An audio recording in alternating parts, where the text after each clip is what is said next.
నమస్తే, welcome to college TV. Telangana రాజకీయాల్లో చాలా పెద్ద ఎత్తున పరిణామాలు చేంజ్ అవుతున్నాయి.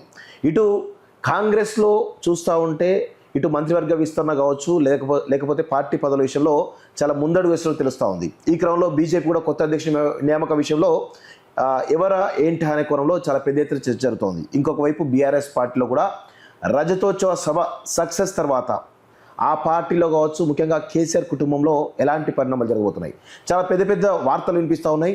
ఇటు ఒకవైపు కేసీఆర్ కుటుంబంలో రాజకీయ కోణాల పరంగా చూసినట్లయితే చీలిక వచ్చే అవకాశం కనబడుతుందా కేసీఆర్ కుటుంబంలో అనేటువంటి చర్చ జరుగుతున్న ఈ సమయంలో ఇటు కవిత అమెరికా పర్యటన కావచ్చు, లేకపోతే కేటీఆర్ హరీష్ రావు గత 2 రోజులుగా వరుస భేటీలు జరగడం, ఇవన్నీ గమనిస్తూ ఉన్నాం. సో అసలు కేసీఆర్ కుటుంబంలో ఏం జరుగుతుంది అనేటువంటి కోణంలో మనతో పాటు మాట్లాడడానికి కాంగ్రెస్ సీనియర్ నేత రేగులపాటి రామారావు గారు మనతో పాటు. అక్క నమస్తే. నమస్కారం. సో చెప్పండి అక్క, ప్రస్తుతం కేసీఆర్ కుటుంబంలో రాజకీయ పరిణామాలు చూస్తూ ఉంటే మీకేమనిపిస్తుంది? అసలు ముఖ్యంగా అమెరికా పర్యటనలో కవిత మళ్ళీ అమెరికా నుంచి వచ్చిన తర్వాత కేటీఆర్ వెళ్ళే అవకాశం కనబడతా ఉంది. ఈ కోణంలో కేటీఆర్ హరీష్ రావు ఇద్దరు వరుసగా నిన్న మొన్న 2 రోజుల పాటు గంటల పాటు భేటీ అవుతున్న విషయం చాలా పెద్ద ఎత్తున చర్చ జరుగుతోంది. ఇందులో మీకు ఏమైనా సమాచారం ఉందా? ఏం జరుగుతుంది అసలు? దాంట్లో పెద్దగా ఏముంటుంది, కవిత కొడుకు గ్రాడ్యుయేషన్ ఉంది కాబట్టి వెళ్తుంది, కేటీఆర్ కొడుకు కూడా గ్రాడ్యుయేషన్ ఉంది కాబట్టి డిఫరెంట్ డేట్లలో ఉంటుంది కాబట్టి ఒకరి తర్వాత ఒకరు వెళ్తున్నారు.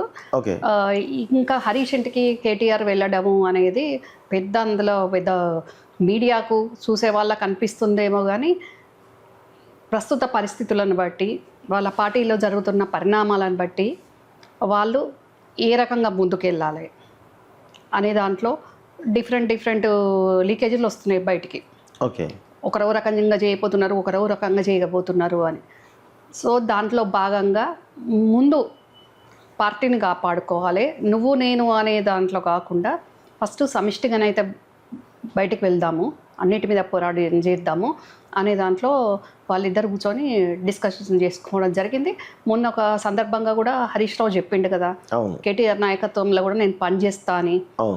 సో మరి కేటీఆర్ చిన్నవాడు కాబట్టి, హరీష్ పెద్దవాడు కాబట్టి, మరి అందులో బావ కూడా కాబట్టి వెళ్ళి ముందు పార్టీని బతికించుకుందాం, ఉనికి కాపాడుకుందాం, కలిసి ఉంటేనే మనము విపక్షాల మీద మాట్లాడగలుగుతాం, పోరాటం చేయగలుగుతాం, ప్రజలకు కూడా నమ్మకం ఇవ్వగలుగుతాం.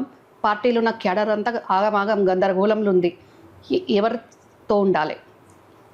పెద్ద ఆయన ఫామ్ హౌస్లు ఉన్నారు, ఏం చెప్పట్లేదు, మౌనమునిలాగా ఆయన ఉన్నాడు. పార్టీ ప్రోగ్రామ్స్ కొన్ని తీసుకోవటమే లేదు.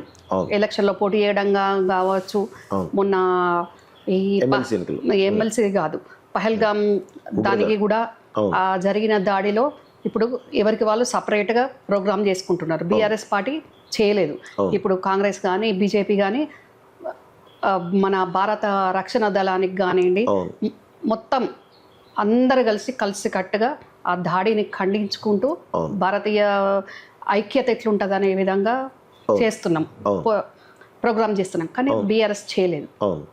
ఎందుకు చేయలేదు? అట్లా కొన్ని బీఆర్ఎస్ చేయదు, జాగృతి చేస్తుంది, అంత అట్లా కన్ఫ్యూజ్ ఉంది. కాబట్టి బీఆర్ఎస్ ప్రజల కంటే ముందు బీఆర్ఎస్ పార్టీలో ఉన్న క్యాడరు గందరగోళంలా ఏం జరుగుతుంది పార్టీలో, మేము ఎవరిని ఫాలో కావాలి, ఎవరితోటి ఉండాలి అనే కన్ఫ్యూజన్లో ఈరోజు బీఆర్ఎస్ పార్టీ ఉంది. కాబట్టి ఇంకా ఆ పార్టీలో జరుగుతున్న మీకు తెలుసు మాకు తెలిసిన పరిణామాలను బట్టి కూడా KTR already working president, floor leader కాకపోయినా ఫ్లోర్ లీడర్ లాగా వ్యవహరిస్తున్నాడు హౌస్లో, అసెంబ్లీలో.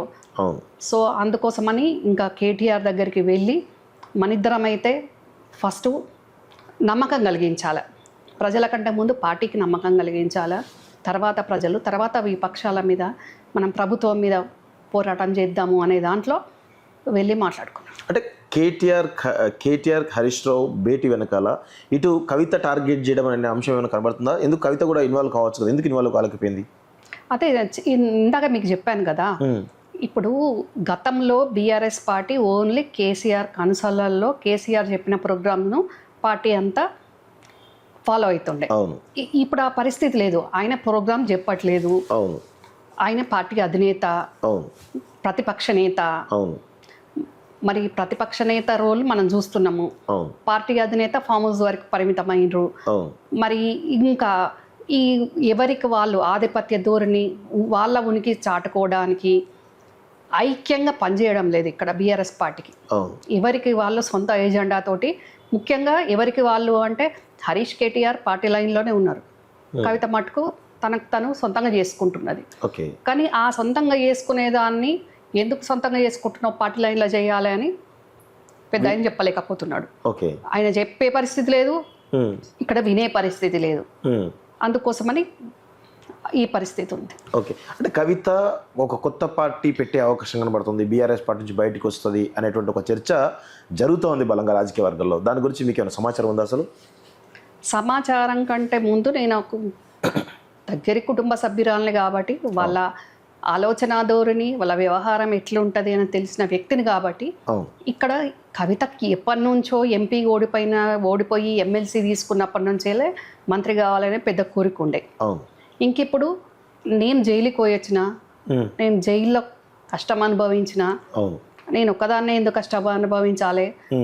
పార్టీలో అందరూ అధికారం అనుభవించిండ్రు, వాళ్ళంతా అధికారం నేను అనుభవించలేదు, తప్పులు కూడా చేసిండ్రు, నేను ఒక్కదాన్నే శిక్ష పడాలా అనే దాంట్లో నాకు పార్టీలో మెయిన్ ఇంపార్టెన్స్ రోల్ కావాలి అనే దాంట్లో ఫైట్ చేస్తుంది.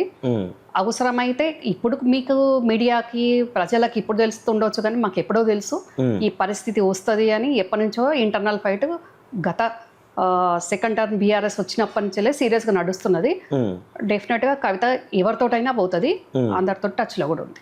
ఓకే. అంటే ఇటు కాంగ్రెస్ తోటి బీజేపీ తోటి కూడా టచ్లో ఉంది అనుకోవచ్చా?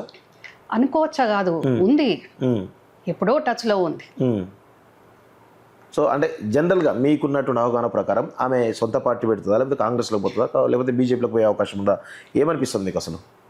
అంటే ఇప్పుడు కవిత రాసిన లేఖ కానివ్వండి, కవిత అడుగుతున్న పార్టీల ఇంపార్టెన్స్ కానీ కేసీఆర్ ఫుల్ఫిల్ చేయకుంటే డెఫినెట్గా కవిత డెసిషన్ తీసుకుంటుంది. అయితే సొంతంగా పార్టీ పెట్టుకొని మూమెంట్ని బట్టి ఎలక్షన్ టైం వరకు ఎవరికొకరికి అసోసియేట్ అవుతుంది, ఓకే, అలయన్స్ అవుతుంది. లేదు అని అంటే ఈమెకున్న ఇప్పుడున్న ఇబ్బందుల కేసులు కానివ్వండి, ఆ ఇబ్బందుల దృష్ట్యా కవిత అనుకుంటున్న స్థానం వాళ్ళు ఇస్తాము అన్నప్పుడు మిర్చి కూడా అవుతుంది. అంటే బీజేపీ ఆర్ కాంగ్రెస్ ఏదేనికైనా అవుతుంది. ఓకే. అంటే ఇంతకుముందు మీరు మాట్లాడుతున్నప్పుడు లేఖ గురించి చెప్తా ఉన్నారు. మేము కూడా గతంలో 3 రోజులకు 4 రోజుల క్రితం ఒక 5 పేజీల లేఖ కేసీఆర్కు చాలా అల్టిమేటం జారీ చేస్తూ ఒక లేఖ రాసినట్టుగా మా దృష్టికి వచ్చింది. కానీ దానిలో లేఖలో ఏముంది అనేటువంటి వివరాలు మాత్రం తెలియవు. మీకేమన్నా ఆ లేఖలో ఏమైనా వివరాలు తెలిసే అవకాశం ఉందా అసలు? అంటే నేను గెస్ చేయగలుగుతా, ఇంట్లో జరుగుతున్న ఆధిపత్య పోరు, పార్టీలో జరుగుతున్న ఆధిపత్య పోరు, నేనంటే నేను అనేది ఎట్లా అని అంటే కేసీఆర్ ముఖ్యమంత్రి అయినప్పటి నుంచి అందరికీ ముఖ్యమంత్రి కావాలనే ఆశ పుట్టింది ఇంట్లో. అందులో కేసీఆర్ కాకుండా నలుగురు మేము ముఖ్యమంత్రులు కావాలి అని అనుకుంటారు. వీళ్ళు ఒక్క రోజన్నా ఇప్పటికిప్పుడు ఉన్న నలుగురు ఆ శకున్గాంతో సహా కేటీఆర్, హరీష్, కవిత నలుగురు ఇదే తెలంగాణ భవన్లో వచ్చి కేసీఆర్ బతికున్నంత వరకు కేసీఆరే సీఎం ఉంటారు, మేము పనిచేస్తాము అని, మాకు ఎలాంటి ఆధిపత్య పూర్ లేదు, ఆయన మాకు పదవులు ఇచ్చినా పార్టీ పదవులు ఇచ్చినా ఇవ్వకుండా మేము కలిసి కట్టుగా ఉండి పార్టీ కోసం పనిచేస్తాము అని వీళ్ళు ఒక స్టేట్మెంట్ ఇవ్వగలుగుతారా? ఇవ్వలేరు. వాళ్ళు ఇవ్వలేరు. ఎవరికి వాళ్ళు ఎవరి ప్రయత్నాల్లో వాళ్ళు ఉన్నారు, ఎవరికి టీమును వాళ్ళు రెడీ చేసుకున్నారు. ఏ రకంగా అయినా నేను కావాలా సీఎం అనే దాంట్లో వాళ్ళు ఉన్నారు. అందులో అందరికంటే ఎక్కువ కవిత ఇంకా నేను జైలుకి పోయి వచ్చినా, నేను ఒకదాన్ని ఎందుకు జైలుకి పోయి వచ్చినా అన్న దాంట్లో ఇంకా ఆ కోపం, ఆవేదన, బాధ, కసిలో ఇంకా ఏదైనా కానీ ఏమైనా కానీ నేనే మిగతా వాళ్ళకంటే ముందు నేను అవ్వాలి అనే దాంట్లో ఏదైనా చేయడానికి కవిత ప్రిపేర్ అవుతుంది. ఇప్పుడు 5 పేజీల లేఖ ఒకవేళ బీఆర్ఎస్ పార్టీకి రాజీనామా అస్త్రం అనుకోవచ్చా? చేస్తుంది, అట్లా కూడా చేసే ఛాన్సెస్ ఉన్నాయి. రాజీనామా చేసి నేను పార్టీ పెట్టుకుంటా అని చెప్పే అవకాశం ఉంది కదా. డెఫినెట్గా ఏదైనా చేయగలుగుతుందని నేను చెప్పిన మీకు. ఓకే. సో దానిలో రాజీనామా కావచ్చు, ఇంకా చాలా విషయాలు కూడా ఉండే అవకాశం ఉందంటారా? డెఫినెట్గా. ఇప్పుడు మే డే రోజే 2-3 స్టేట్మెంట్స్ ఇచ్చింది. ఏంది ఎకరం ఉన్నోళ్ళకు 10,000 వచ్చినాయి, 10 ఎకరాలు ఉన్నోళ్ళకు 1,00,000 వచ్చింది రైతు బంధు అని. అవును. అది ఇప్పుడు అధికారం ప్రభుత్వం లేనప్పుడు నువ్వు అనుకున్నది కానప్పుడు ఇప్పుడు మాట్లాడుతున్నావు. 10 సంవత్సరాల నుంచి ఎందుకు మాట్లాడలే? పోనీ ఫస్ట్ టర్మ్ వాళ్ళ గవర్నమెంట్ లో ఆ 5 సంవత్సరాలు చేస్తారేమో అనుకోని మాట్లాడలే కావచ్చు. కానీ సెకండ్ టర్మ్ గవర్నమెంట్ వచ్చినాక ఫస్ట్ టర్మ్ లో చెప్పిందే ఫుల్ఫిల్ కానప్పుడు అప్పుడు మాట్లాడితే ప్రజలందరూ నమ్మేవాళ్ళు. అప్పుడు మాట్లాడకుండా ఇప్పుడు మాట్లాడడంలో ఆంతర్యం ఏముంది అంటే, ఇది నేను ఏదైనా మాట్లాడతా, ఏదైనా చేస్తా, మీకు కాషన్ ఇది జస్ట్ ఇది ఒక్కటే స్టేట్మెంట్ నేను ఇస్తున్నా అనుకోవద్దు.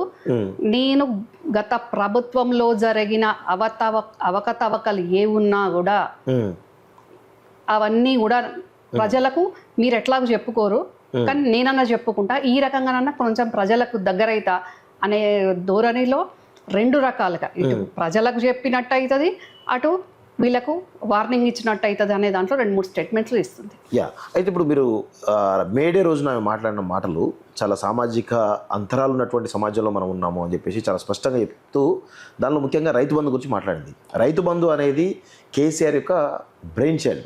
ఈరోజు దేశవ్యాప్తంగా జరుగుతుందంటే అందులో కొంతమేర కేసీఆర్ ఆలోచన అనుకోవచ్చు. సో అలాంటి రైతు బంధు పైనే పరోక్షంగా విమర్శలు చేస్తుందంటే రేపటి రోజున కేసీఆర్ను ఎదిరించడానికి కవిత ధైర్యం చేసే కూడా అవకాశం కూడా ఉండే అవకాశం ఉందా? ఇప్పుడు మీకు అదే చెప్పిన సీను, మేడే రోజు రైతు బంధు మీదనే మాట్లాడిందని అదే విషయం చెప్పిన. రైతు బంధు ఒక్కటే కాదు,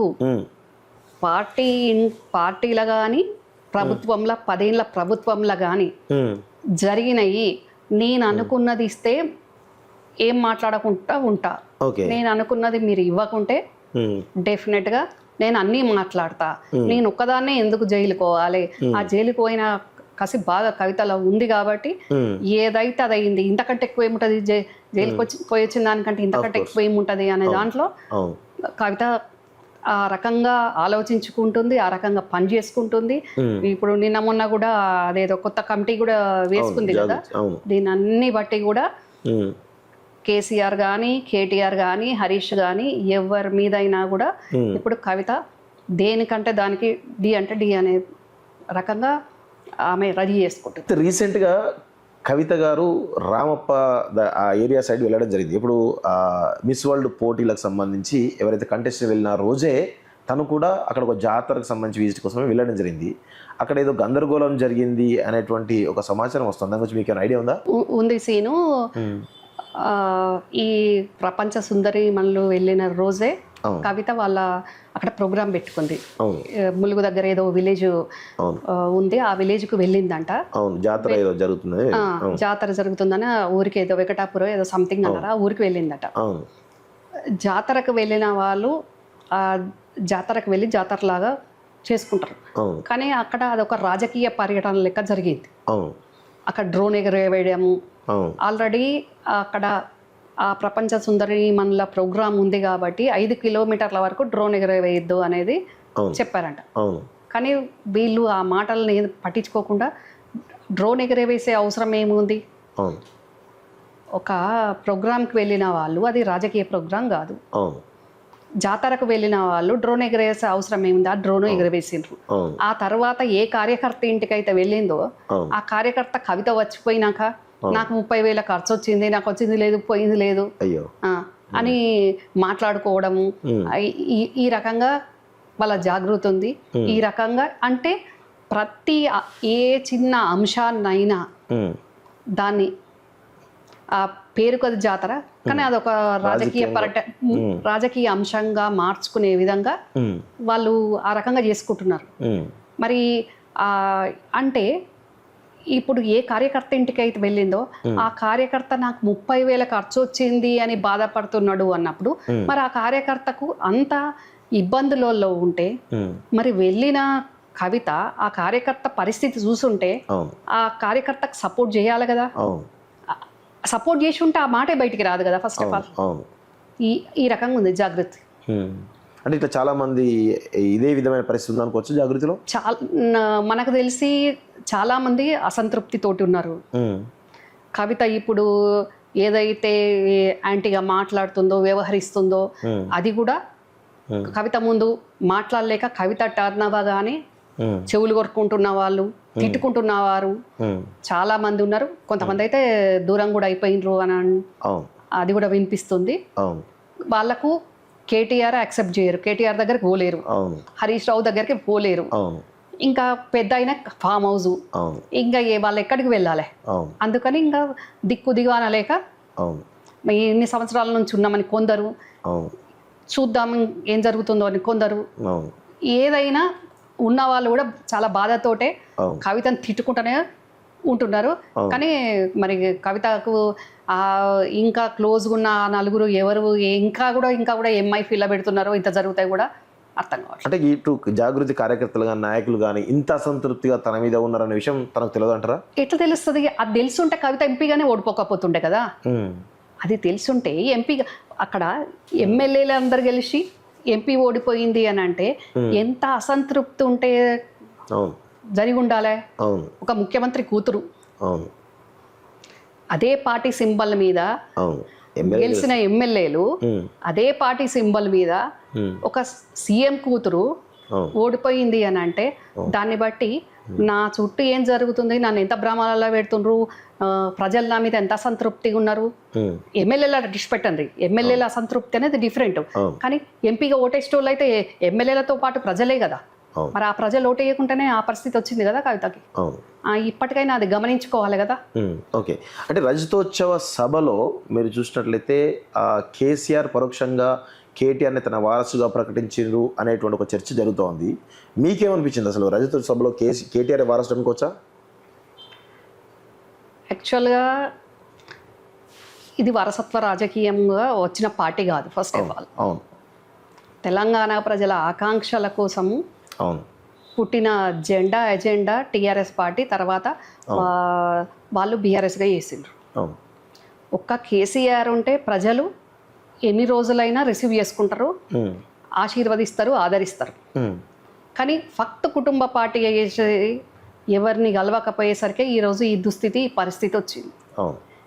ఇంకా కూడా మళ్ళీ పోనీ మేము గతం ప్రభుత్వంలో ఉన్నప్పుడు ప్రజలకు ఇచ్చిన వాగ్దానాలు చెయ్యక అధికారంని అనుభవించినాము అని అనుకోకుండా ఇంకా కూడా నేను ప్రమోట్ చేయకపోయినా ప్రమోట్ చేసినట్టు ఆ సభ చూపించిండ్రు. కానీ ప్రతిపక్ష నేత ఉండి హౌస్కి వచ్చి ప్రభుత్వంకి పెద్దన్నలాగా, పెద్ద మనిషిలాగా సలహాలో సూచనలో అవి చేయకుండా, ప్రతిపక్ష నేత హోదా నిర్వర్తించకుండా ఏంటి అంటే వాళ్ళకు ఒకటి దొరికింది ఛాన్స్. 25 సంవత్సరాలది ఒక బయటికి వచ్చి ఒక బహిరంగ సభ పెట్టుకోవడానికి 25 సంవత్సరాల ఫంక్షన్ లాగా రజతోత్సవం అనే పేరుతోటి ఏ రకంగా 25 సంవత్సరాలు అవుతుందో అది అర్థమైతలేదు. ఇప్పుడు అది టీఆర్ఎస్ పార్టీ కాదు 25 సంవత్సరాలు అనడానికి. టీఆర్ఎస్ పార్టీ అయితే 2000 కోట్ల పుట్టింది కాబట్టి మొన్నటి లెక్కకు చూస్తే 25 సంవత్సరాలు అనుకోవాలి. మరి అది బీఆర్ఎస్ పార్టీ కదా. అక్కడ బీఆర్ఎస్ అనే రాసిండ్రు కదా, టీఆర్ఎస్ అని రాయలే కదా. మరి బీఆర్ఎస్ అంటే 3 ఏళ్ళే కదా. మరి ఇంకా దేనికి రజతోత్సవము, ఎవరికి రజతోత్సవము, ఎవరికి పట్టాభిషేకం చేయడానికి, ఎవరిని ప్రమోట్ చేయడానికి, ఎవరిని దూరం పెట్టడానికి, ఎవరిని నెట్టడానికి, అది ప్రజలు ఆలోచించుకోవాలి. అంటే రజతోత్సవ సభ వేదికగా ఇటు హరీష్ రావును, కవితను నేరుగానే పక్కన పెట్టిరు అనుకోవచ్చా? ఆ సభ తీరును బట్టి చూస్తే అర్థమైంది ఒకటే, కేసీఆర్ కేటీఆర్ అంతే. అంతే. ఇప్పుడు హరీష్ రావు పైన పెట్టి అసలు హరీష్ రావు గత కొంతకాలం నుంచి పార్టీలో చాలా ఒడిదుడుకులు ఎదుర్కొంటూ వస్తూ ఉన్నట్టు తెలుస్తూ ఉంది. సో కొంత అసంతృప్తిగా ఉన్నట్టు కూడా తెలుస్తూ ఉంది. సో దీనిలో హరీష్ రావు పార్టీనే పట్టుకునే అవకాశం ఉందా? ఆయన కూడా కవితలాగా ఏమైనా వేరే పార్టీలోకి పోవడానికి లేకపోతే కొత్త కొంపటి పెట్టడానికి అవకాశం కనబడుతుందా? అసలు చెప్పాలంటే బాధ అనిపించే అంశమే కానీ కేసీఆర్ ఏమో మౌనం వీడతలేడు, ఏదో ఒకటి చెప్పట్లేదు. వీళ్ళక 10 సంవత్సరాల అధికారాన్ని అనుభవించి అందరికీ ఎమ్మెల్యే ఉంది, ఎమ్మెల్సీ ఉంది, అయినా కానీ ఆ ప్రభుత్వంలో మొత్తం వాళ్ళే నడిపినరు కాబట్టి వాళ్ళ చేతుల్లో ఇప్పుడు ఓన్లీ ఎమ్మెల్యేలు, ఎమ్మెల్సీలు, మాజీలుగా ఉండలేక ఇబ్బంది పడుతున్నారు వాళ్ళు. వాళ్ళకు ప్రజలు మా వల్ల అప్పుడు ఎంత ఇబ్బంది పడ్డారు అనేది లేదు. ఇప్పుడు మేము ఆ మంత్రుల హోదాలలో ప్రభుత్వంలో లేకపోతే అనేది ఆ బాధ ఉన్నది. ఆ ప్రోటోకాల్ అనుభవించి ఇంకా పార్టీ గురించి కానీ ప్రజల గురించి కానీ వాటికంటే ముందు మా ఉనికి ఏంది అని ఎవ్వరికి వాళ్ళు అనుకుంటున్నారు. అసలు ఈ పెద్ద మానసికంగా ఒక రకంగా హింస పెడుతున్నారు వాళ్ళు.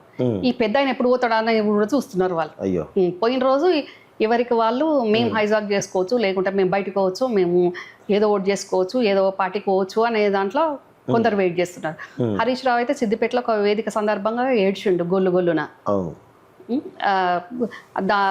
ఏడ్చి తన మనసులో ఉన్న బాధ ఆవేదన ఆయన ఎవరికి చెప్పుకోలేక నిజంగా కూడా ఇబ్బంది పడుతున్నాడు. కానీ చెప్పే పరిస్థితి లేదు, బయటికి వచ్చే పరిస్థితి అంతకన్నా లేదు. సో అందుకని ఆయన అందులో కుమిలిపోతున్నాడు, అణిగిపోతూ వంగిపోతూ కుమిలిపోతూ ఉన్నాడు. ఓకే, అంటే ఇది ఎన్ని రోజులు అంటే హరీష్ రావు కనుక ఇదే పంతాలు కొనసాగితే రేపు రాజకీయంగా ఆయనకు చాలా ఇబ్బందులు ఎదురయ్యే అవకాశాలు కూడా ఉంటాయి కదా. హరీష్ ఆ పంతాల కొనసాగకుండానే ఎప్పుడైతే హరీష్ స్టేట్మెంట్ ఇచ్చిండో నేను కేటీఆర్ నాయకత్వంలో పనిచేస్తా అని ఏదో ప్రెస్ మీట్ పెట్టిండు కదా తెలంగాణ భవన్లో. ప్రెస్ మీట్ పెడతా మీలా ఒక మీడియా వాళ్ళు అడిగిన దానికి నేను కేటీఆర్ నాయకత్వంలో పనిచేస్తా అనే స్టేట్మెంట్ ఎప్పుడైతే వచ్చిందో వచ్చినాక ఇమీడియట్ గా కేటీఆర్ హరీష్ ఇంటికి వెళ్ళిండు కదా. వెళ్ళింది వేరు, కూడా మాట్లాడుకున్నవి వేరు, బయట మీకు తెలిసేది కనిపించేది వినిపించేది వేరు. అవును, అంటే ఏం వాళ్ళిద్దరి మధ్య సంభాషణ ఏం జరిగి ఉండొచ్చు అసలు? డెఫినెట్గా కవిత లెటర్ ఇచ్చింది, ఆ లెటర్లు ఇచ్చింది చాలా ఉంది. కవిత మీడియాకి లేఖ రివీల్ చేసినా కూడా, లేకుంటే డైరెక్ట్ అనౌన్స్ కవితనే ఏ మీడియా ప్రెస్ మీటో ఏదో పెట్టి అనౌన్స్ చేసినా కూడా అప్పుడు మాకు ఇబ్బంది ఉంటుంది, ఇట్లా ఎవరికి వాళ్ళము ఉంటే కష్టమైద్ది. అందుకని ఏ రకంగా ఇప్పుడు కవిత లేఖ కానివ్వండి, కవిత మా పేర్లు చెప్తే పరిస్థితి ఏందని కానివ్వండి, ఇంకొకటి అంశం కూడా ఇక్కడ ప్రభాకర్ రావు, శ్రవణ్ రావు, ఆ ఇద్దరు అంశం కూడా ఉంది మెయిన్ గా ఫోన్ ట్యాపింగ్ లో. ఆల్రెడీ శ్రవణ్ రావు ఇప్పుడు కస్టడీలో ఉన్నాడు, అరెస్ట్ అయిండు. ప్రభాకర్ రావు రావాలి, వచ్చే పరిస్థితులు ఉన్నాయి. సో ప్రభాకర్ రావు వచ్చినా ఎట్లుంటది, శ్రవణ్ రావు నోరు విప్పినా ఎట్లుంటది, వీటన్ని అంశాలు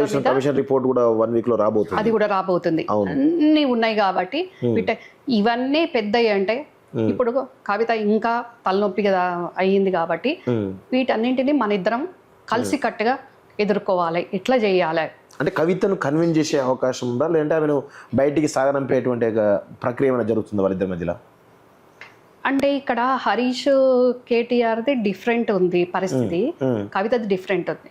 కవిత ఆల్రెడీ కేసులో ఉంది కదా, కేసులో ఉన్నది, ప్రాపర్టీస్ ఫ్రీజ్ అయి ఉన్నాయి, అటాచ్ అయి ఉన్నాయి, ఈడీ అటాచ్ అయి ఉన్నాయి. వీళ్ళకు అది లేదు. ఇప్పుడు ప్రభాకర్ రావు వస్తే, శ్రవణ్ రావు నోరు విప్పితే అందులో ఏమన్నా వీళ్ళది ఇన్వాల్వ్మెంట్ ఉంటే అప్పుడు వీళ్ళకి ఏమన్నా ఉంటుంది. కానీ ఇప్పుడు ఏం ఇబ్బంది ఏం లేదు కదా, ఆ పొజిషన్లో ఉన్నారు అంతే కదా. వీళ్ళకు కవిత అంత ఇబ్బంది లేదు కాబట్టి ప్రజలకు కూడా వీళ్ళు పోగలుగుతున్నారు. కవితకు అంత ఇంక యాక్సెస్ రావట్లేదు కదా ప్రజల్లో. సో అందుకోసమని వీళ్ళు జరగబోయే కవితదైనా, ప్రభాకర్ రావు శ్రవణ్ రావుదైనా, ఈ కాళేశ్వరందైనా, ఏదైనా ఏ రకంగా మనం కలిసికట్టుగా ఎదుర్కొందాం. ఇంకొకటి నాకున్నంత వరకు సమాచారం కాదు, నా కుటుంబ సభ్యురాలని కాబట్టి నేను అనుకునేది ఏంటి అని అంటే, కేటీఆర్ పార్టీ ప్రెసిడెంట్ అయినా హరీష్ను ఫ్లోర్ లీడర్ చేసే ఒప్పందము జరిగి ఉంటుండొచ్చు. అది కేసీఆర్ చెప్తే అప్పుడు కేటీఆర్ కంపల్సరీ అండర్స్టాండింగ్కి వచ్చి నేను అది నువ్వు ఇది ఇద్దరం కలిసి పని చేసుకుందాము అనే దాంట్లో కూడా ఆ అవకాశం కూడా ఉంది. ముఖ్యంగా ఈ అంశాల మీద చాలా చర్చలు, ఒక రోజు కాదు, ఒక గంట కాదు, 2 రోజులు. పేరుకి అక్కడ హరీష్ ఫాదర్ పేరు, ఉద్యోగ సంఘాల పేరు, అవన్నీ కానీ అందరినీ కూడా ఉద్యోగ సంఘాలు కానివ్వండి ఎవరినైనా కూడా మేమున్నాం,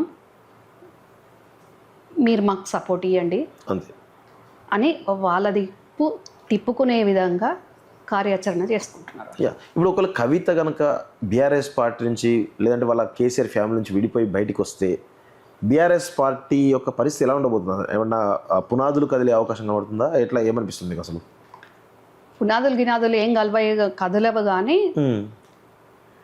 అంటే జరిగిన అరాచకాలు అక్రమాలు ఏమని అనుకోండి, అలా చిన్న స్థాయి నుంచి పెద్ద స్థాయి వరకు అందరికి చేసిండ్రు. అవును. చేయలేదు అనడానికి ఏం లేదు. అవును.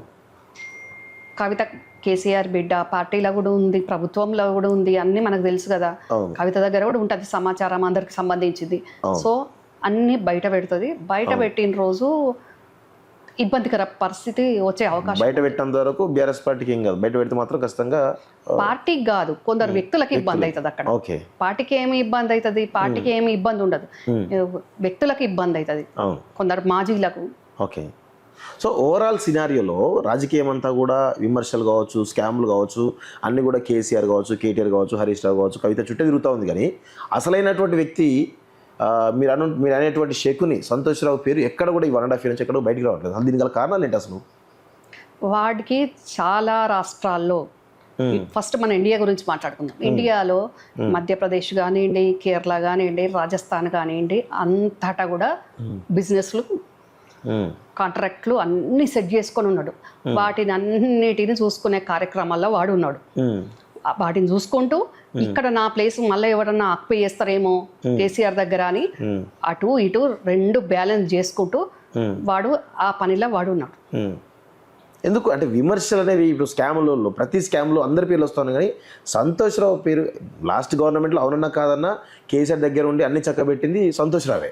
సో అలాంటి పరిస్థితుల్లో ఆయన పేరు ఎక్కడ ఒక్క స్కామ్ కూడా రావట్లేదు సార్. అంటే దీనికి ప్రధాన కారణం అంటే ఆయన ఏమైనా కాంగ్రెస్ని కానీ బీజేపీని కానీ మేనేజ్ చేసే అవకాశాలు ఏమన్నా కనబడుతున్నాయా? బీజేపీ వాళ్ళతోటైతే గత వాళ్ళ ప్రభుత్వం ఉన్నప్పుడే వాడు అండర్స్టాండింగ్లో ఉన్నాడు.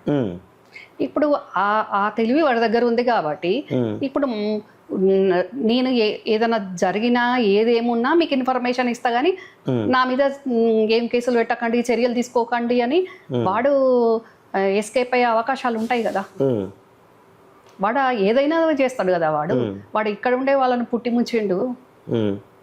కవితను ఇప్పుడు ఈ లేఖ బయటికి వచ్చేటట్టు కవితను ఇంకా ఏదో ఒకటి డేర్ స్టెప్ తీసుకొని ఆ వెనకాల ఉండి చేసేదంతా వాడు. దాంతో పాటు కవిత శకున్ గారితో పాటు కవితకు వాళ్ళ అమ్మ సపోర్ట్ కూడా ఫుల్ ఉంది. ఓకే. సో మెయిన్గా కవిత బయటికి రావడానికి సంతోష్ రావే కారణమని చాలా పెద్ద ఆరోపణ చేస్తున్నారు. అది పెద్ద ఆరోపణ కాదండి, అది ఫ్యాక్ట్. వాడి పనే అది. వాడు పచ్చగుంటే ఒరవాడు, ఎప్పుడు ఇట్లనే ఉండాలి. కుటుంబంలో వీళ్ళు ఎప్పుడు ఫైటింగ్ ఉంటేనే వాడు అనుకున్నది వాడు చేసుకోగలుగుతాడు. ఓకే. సో కేసీఆర్ సామరస్యంగా కుటుంబంలో అందరు నాయకులు కాబట్టి వీళ్ళ మధ్య పొరపొచ్చాలు లేకుండా కలిసి పార్టీ కోసం పనిచేసే విధంగా, ఎవరికన్నా డిఫరెన్స్ వస్తే కూడా సెట్ చేసే విధంగా వాడు అసలు ప్రవర్తించాడు. ఇంకా ఎక్కువ చేసే విధంగానే చూస్తాడు. పచ్చగడ్డేస్తే బగ్గుమనే విధంగానే వాడి వ్యవహారం ఉంటుంది. దానివల్ల సంతోషంకి వచ్చే లాభం ఏంటి అసలు? ఇప్పుడు అందరికంటే గత 10 సంవత్సరాల కాలంలో అందరికంటే ఎక్కువ ఏమంటారు ఫైనాన్షియల్ క్రిమినల్ అంటేనే వాడు ఆ రకంగా చేసుకున్నాడు. సో నెక్స్ట్ బీఆర్ఎస్ పార్టీలో ఎలాంటి పరిణామాలు ఉండబోతున్నాయి? అంటే మీకు తెలిసినటువంటి సమాచారం మేరకు స్థానిక సంస్థల ఎన్నికలు కావచ్చు, లేకపోతే రాబోయే రోజుల్లో కావచ్చు, కాంగ్రెస్ పార్టీని ఢీకొనేంత శక్తి లేదా బీజేపీని ఎదుర్కొనేంత శక్తి బీఆర్ఎస్ పార్టీకి ఉందనుకోవచ్చా? నాకు తెలిసినంత వరకు ఇప్పుడు బీజేపీ మమ్మల్ని చాలా ఇబ్బంది పెట్టింది అనే దాంట్లో డెఫినెట్గా కేసీఆర్ అనేట ఆయన బీజేపీ తోటి నాకు ఉన్న అవగాహన మేరకు బీజేపీ తోటి వెళ్ళకుండా ఇట్లనే న్యూట్రల్గా వండుకుంటూ అప్పుడు అధికారంలో ఉన్నప్పుడు ఆయన బీజేపీ మీద ఎంత ఎగిరి దుంకి దూలం అందుకుంది మనం చూసినాం. మొన్న బహిరంగ సభలో కూడా ఏ రకంగా మాట్లాడినారు అనేది చూసినాం. సో అందుకని సైలెంట్గా వండుకుంటూ ప్రస్తుత రాజకీయ పరిణామాలను నిశ్చితంగా గమనించుకుంటూ కాంగ్రెస్ తోటి ఆల్రెడీ హై లెవెల్లో టాక్స్ నడుస్తున్నాయి. అక్కడ సోనియా గాంధీ గారు ఏమన్నా క్షమిస్తే కన్విన్స్ అయితే అప్పుడు విలీనం చేస్తా అని మాట తప్పిండ్రు కదా. ఇప్పుడు నేను విలీనం చేస్తా, నాకు ప్రెసిడెంటో ఇండియా ప్రెసిడెంట్ అని ఇవ్వండి, లేకుంటే డిప్యూటీ ప్రైమ్ మినిస్టర్ ఇవ్వండి అని డెఫినెట్గా మాట్లాడుకొని వీళ్ళని మిగిలిన వాళ్ళని కూడా ఎవరన్నా ఉండేవాళ్ళు హరీషో కేటీఆర్ పార్టీలు ఉన్న వాళ్ళకు వాళ్ళకు కూడా పదవులు సెట్ చేసి అందరికీ కూడా మొత్తం ఓవరాల్ మనకు తెలిసిందే దేశమంతా నేనే ఖర్చు పెట్టుకుంటాను, డెఫినెట్గా ఖర్చు కూడా పెట్టుకోవడానికి ముందుకు వస్తారు. అంతా మన ఏఐసిసి తోటి ఒప్పందం. ఏఐసిసి తోటి చర్చలు నడుస్తున్నాయని ఓ ఉన్నది. మరి దీనికి వీళ్ళందరూ ఒప్పుకునే అవకాశం ఉందా, కేటీఆర్ కానీ హరీష్ రావు కానీ?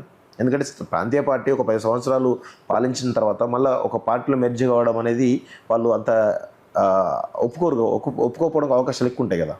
ఒప్పుకోవాల్సిన పరిస్థితి వస్తుంది. ఎందుకంటే బీజేపీకి కాంగ్రెస్కి బీజేపీ ఈ రెండే పోటీలు ఉంటుంది ఎప్పుడైనా కూడా. అవును అవును, రెండు జాతీయ పార్టీలు కాబట్టి. అవును ఇప్పుడు బీఆర్ఎస్ను బీజేపీ పట్టించుకోవట్లేదు, అవును, కాంగ్రెస్ పట్టించుకోవట్లేదు.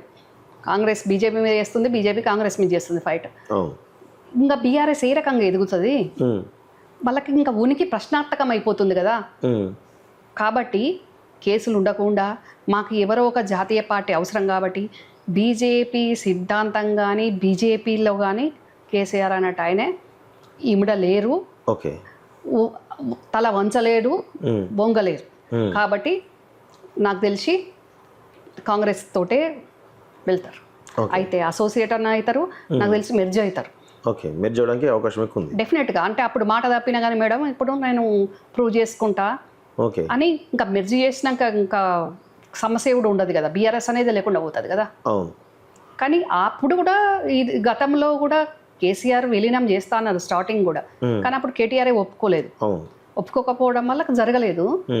కానీ ఇప్పుడు ఒప్పుకోక తప్పనిసరి పరిస్థితి ఉంటుంది కదా అట్లా.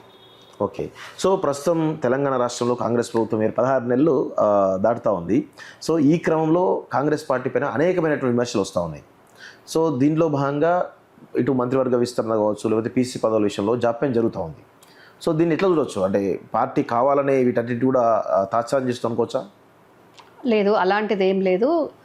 10 సంవత్సరాల నుంచి కాంగ్రెస్ పార్టీ చిన్న స్థాయి నుంచి పెద్ద స్థాయి వరకు అందరూ కూడా చాలా కష్ట నష్టాల కోర్చి పార్టీ జెండా మోసిండ్రు, పార్టీకి పనిచేసిండ్రు. అందరికీ సమన్యాయం జరగాలి కాబట్టి దాంట్లో కొందరు కమిట్మెంట్ తోటి వేరే పార్టీల నుంచి వచ్చిన వాళ్ళు కూడా ఉన్నారు. మా పార్టీ నుంచి వెళ్ళిపోయి మళ్ళీ తిరిగి వచ్చిన వాళ్ళు, కమిట్మెంట్ మీద వచ్చిన వాళ్ళు ఉన్నారు.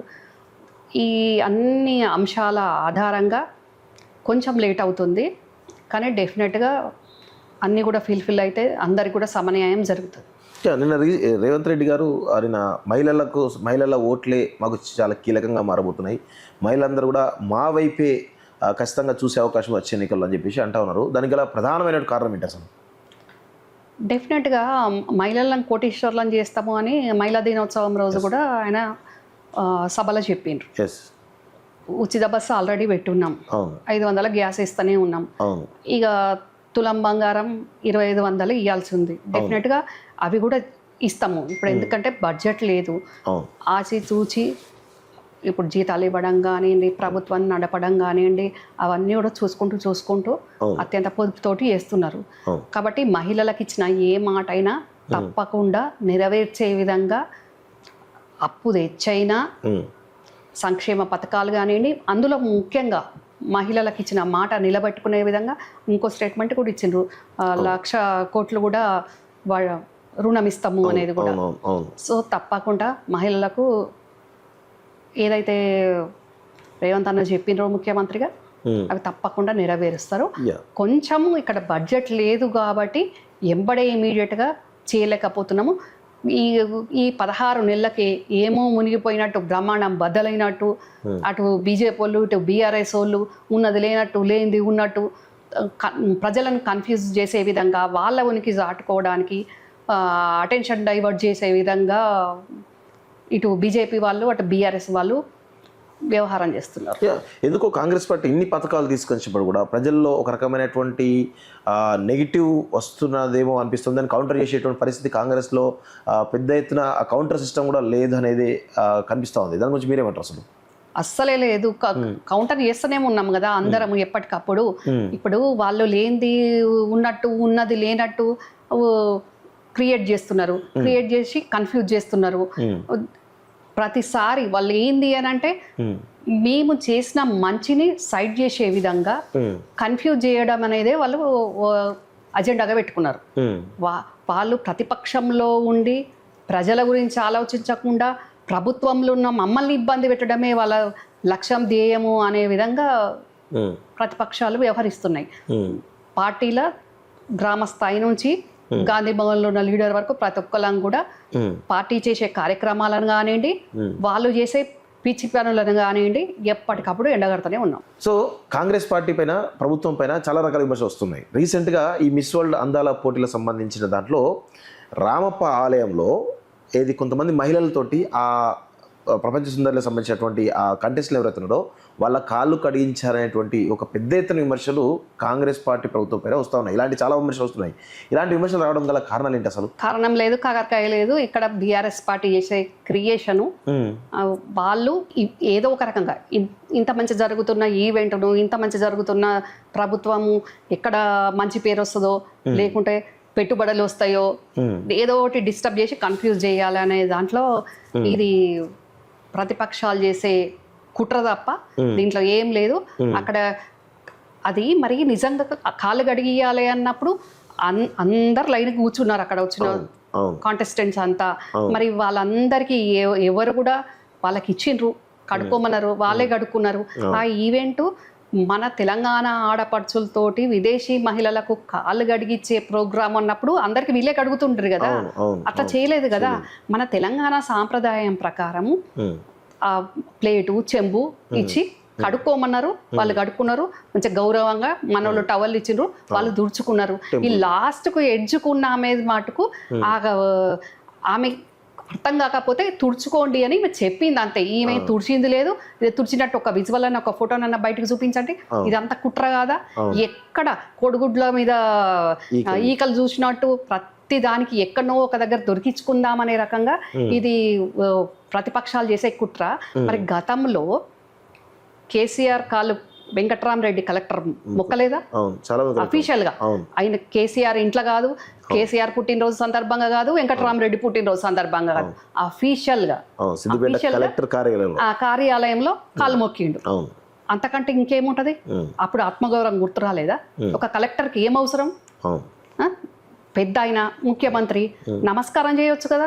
అఫీషియల్ కాళ్ళు మొక్కేంత అవసరం ఏంటి? ఇంకో ఇన్సిడెంట్ కూడా ఉంది.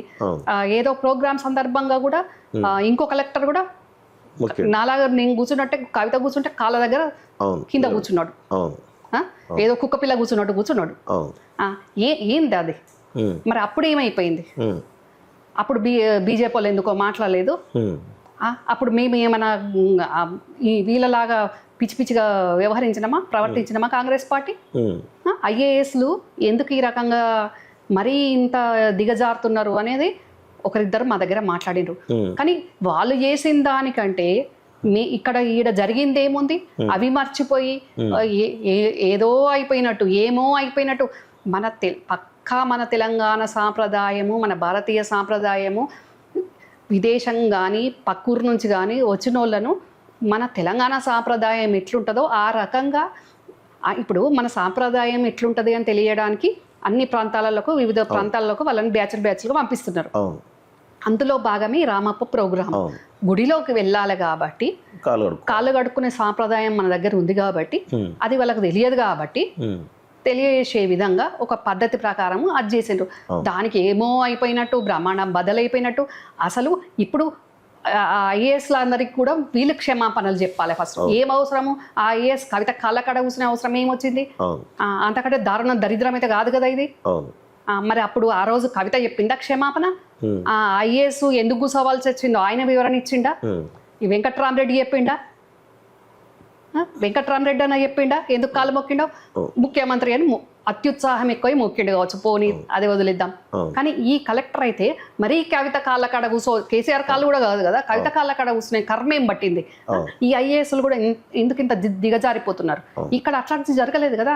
దానికి ఎందుకు ఇంత దాన్ని అంటే రేవంత్ రెడ్డికి మంచి పేరు రావద్దు, ప్రభుత్వానికి మంచి పేరు రావద్దు, వీళ్ళు ఈ రకంగా చేయగలుగుతారా అని, ఈ రకంగా అసలు ఇంత మంచిగా ఈవెంట్ తీసుకుంటాము అని కూడా వాళ్ళు ఊహించనట్టున్నారు.